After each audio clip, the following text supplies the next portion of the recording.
Hello, I'm Hero. Yeah, can't do the voice, can I? As you can see, this review will be looking at a international engine who preceded most other international engines, interestingly enough. This is Hero, the hero of the rails, the original engine on Sodor, depending on which canon you believe, and we'll be taking a look at his wood model in this video. So what are we waiting for? Let's do it.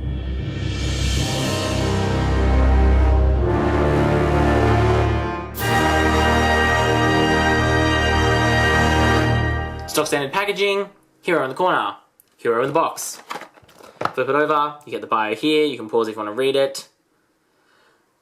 I think that's probably fine. Again, not the most inspiring thing I've ever read, but definitely not the worst bio. So again, it seems again, the less common the character, the better bios, which again doesn't seem to make sense because there's less things to say about them, so why can they write more accurate bios? I don't know. Alright, let's open him up. Alright, and Hero is out of his packaging, so let's take a look. We're going to take this off and spin him around so we can get a nice good look at him. Alright, so the first thing we're going to do is take a look at the face, and I think they've done a pretty good job on the face, which is nice. I like the way it's been rendered. I think it looks good. Quite hero-y. I think the face is a little bit let down by the way the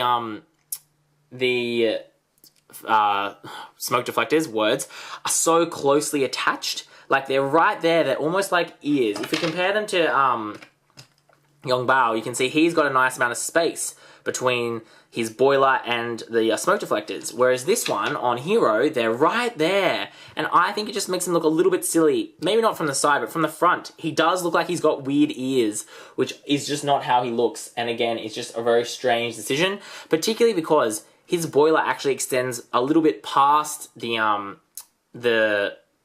smoke deflectors, but his face doesn't come to the front of his body. So I don't know why they didn't extend out his boiler, even just by a mil or two, and that would have really helped with making them not look so silly. But otherwise, you know, fine, buffer beam is what it is, whatever. You can see he's got the printing Hero there, which is very important. I really like the paint on this one. It's just a really nice glossy black paint. And I think it's a bit glossier than the printing on Diesel, and I don't know if that's on purpose or it's just my version, but I really do like it. It's very shiny, it's very fresh looking. You know, he's got a nice level of detail, as much as you get in Thomas Wood. Again, this stuff is kind of weird, the way it's like printed, not all the way. But anyway, I can stop ranting about that now. Yep, you can see that's really nicely done. I think the printing's quite good. He's got Hero written on the bottom. I think the red wheels also look really good. I think you get some nice contrast. Like, you can tell he's a black engine with red wheels, despite the fact there's all the wood exposed. And I think he gets around the Diesel problem, which, as you know, is the whole, my face is so white, by having the plastic black molded for the smoke box. That really gets around that and really, I think, finishes off his look and makes him look far more complete than some of the other engines that are black do. Coming to his tender, again, we have the same box problem, although less of an issue here because it's only got a little bit there. Yeah, the red wheels is fine. I think it's interesting they chose to paint it silver, which I think is correct, or the silvery kind of grey. It's more of a grey. It's just very shiny paint. I think it's good because that is kind of correct, but it does look a bit weird because, you know, particularly when this situation is happening, it's just a bit bizarre having the grey and then the black is quite jumpy and a lot of contrast, and I don't think that looks super good.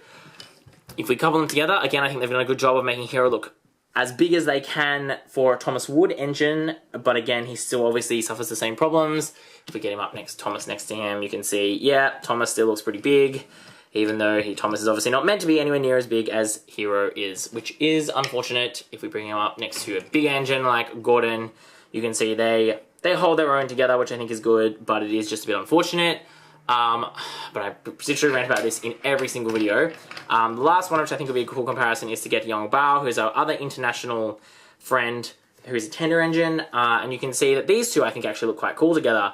And that, you know, they're both with smoke deflectors, which I think is nice.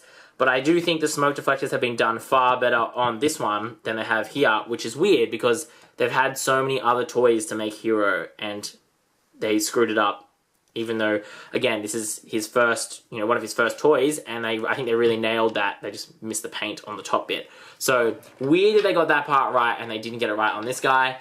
So, yes, in summary, Hero's a decent looking hero, but not my favorite. I'm undecided if he's going to end up on my desk or not, if he's a favorite. Probably not, though. I think I'd rather have some of the other engines which I've got coming up, like Merlin.